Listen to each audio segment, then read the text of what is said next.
There are two kinds of law on the earth, as I've said. One is called civil law, which is the law of the land, and one is called maritime admiralty, which is called the law of water. The maritime admiralty is banking law, and the law on the maritime admiralty says that you, because you came out of your mother's water, are a maritime admiralty product. This is why the ship is sitting in its berth and is tied to the dock, and the captain has to give a certificate of manifest to the port authorities, because money is changing hands. This is why when you were born, you have to have a birth certificate. You are a maritime admiralty product, and therefore your birth certificate is signed by your mother, and where your mother signed on the birth certificate, get it, you will see it does not say parent or mother, it says informant. Your mother was informing the bank that she has just produced another product to be bought and sold. England, the British Crown, through international banking, owns your physical body, and that's the law. And if you could get your original birth certificate back, you would find that on the back of the birth certificate are all the banks around the world. All over the world, banks have used your birth certificate because you are a stock in a maritime admiralty banking scheme where you make money for banks. Consequently, the corporation and government and people who want to control you, they create a second you, and that second you that they control, that they created, is all capital letters. Check it out. Anytime you get a bill, get a lawsuit, you get a fine, ticket, somebody sends you a bill from the Department of Water and Power, check it out on your driver's license, on your Social Security card, on your insurance card, anything, period, anything having to do with business, your name will always be all capital letters, because only all capital letters can be dealt with by banks and government. Anytime you have a name upper or lowercase, that applies to you. I've got no control of you. You sign a contract in which your name is in all capital letters, now I can take it to court.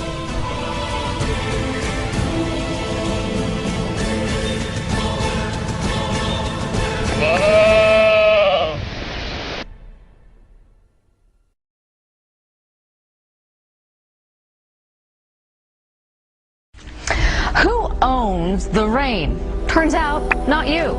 You're actually breaking the law if you try to capture rain falling onto your roof and pour it on your flower bed. A prominent Utah car dealer found that out when he tried to do something good for the environment.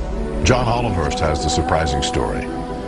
Rebecca Nelson captures rainwater in a barrel and she pours it on her plants. We can fill up a barrel in one rainstorm, so it seems a waste to let it just fall into the gravel.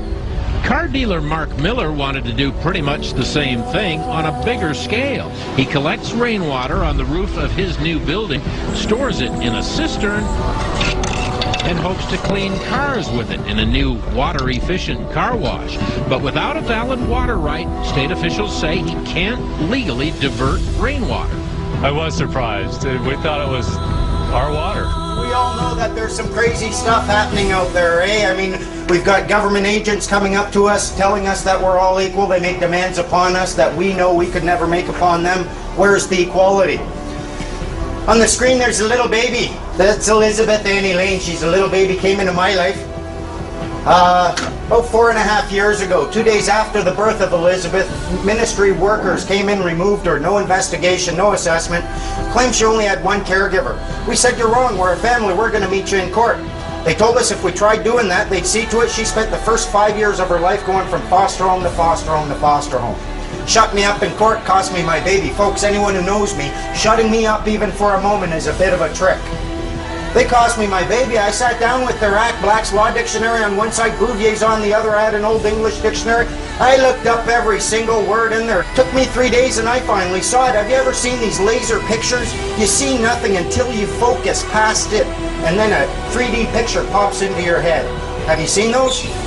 This is exactly what I saw when I did my statute deconstruction. I looked through and I suddenly saw what they were doing. This is their little trick. You are not obliged to register your children. If you do, it is at that point that you're creating a legal entity or a person. You are associating this person with your offspring. You are abandoning ownership or title to that person, and the government is seizing that under the laws of maritime salvage. It becomes their chattel property. They use it as collateral to float loans or to float bonds for loans.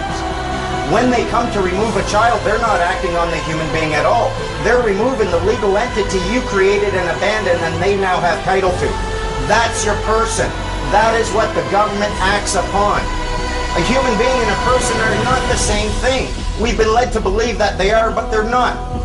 In Black's Law Dictionary, you'll find a definition of a person, and it says, a human being is not a person because he is a human being, but because rights and duties have been ascribed to him. Specifically, the person is that legal subject or substance of which the rights and duties are attributes. But not all human beings are persons, as was the case in Old England when there were slaves. Right now, the officer's going to take a look at my affidavit of truth. I've stated that I'm not driving, I'm traveling.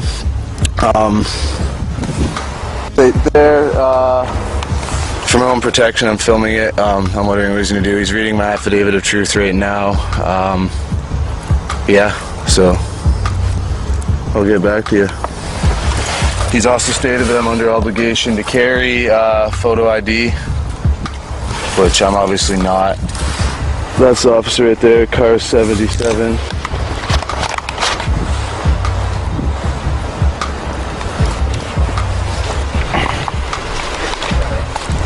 So, hopefully, yeah.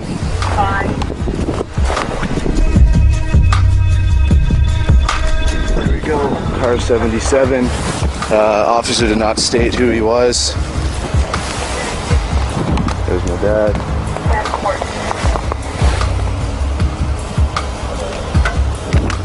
Can you hold that? I don't have gloves. Here, you want them? Mine? Yeah.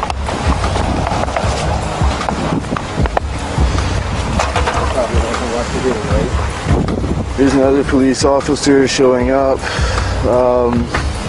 I've already informed the officers of my rights, this and that.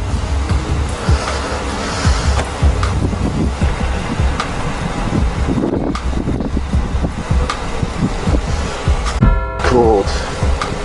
Officer, I just want to let you know I'm activating my fee schedule. It's the middle of winter. I am cold right now, and you're harassing me right now. So my fee schedule will be activated in 3 minutes. I suggest you contact a superior officer.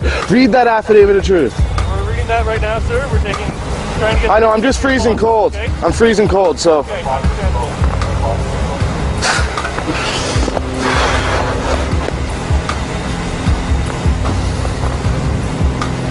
So, summed up, I've been pulled over. I guess the cops saw me right there.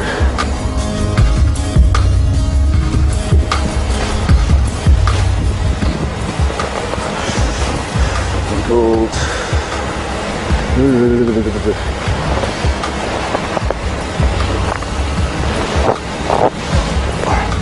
Here, hold that. I'm not trying to be a dick. I'm trying to inform you. You're giving us a lot of stuff to review. I don't care enough to build a guy. He has no idea what's going on. Well, look at that.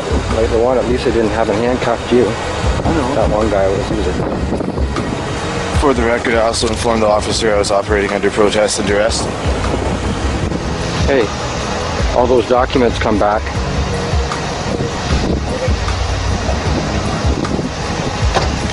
Hey, perfect. Here you go, Joshua. So, you don't have a driver's license, correct? No. And no insurance, correct? Do you have insurance? No. I'm working on that right now, doing it through, it's not a registered motor vehicle, right? So it's not under you guys' jurisdiction. I'm not trying to cause trouble or nothing, but I am getting insurance on it, but it's through my society that I'm part of. Okay, perfect. So I don't, obviously, like, I only use it to travel around and get my girlfriend home from work and stuff like that. Okay. So well, once you go on to the highway, you need to have insurance. So take care of all the proper avenues that you need to take. And if I make a determination that charges are applicable,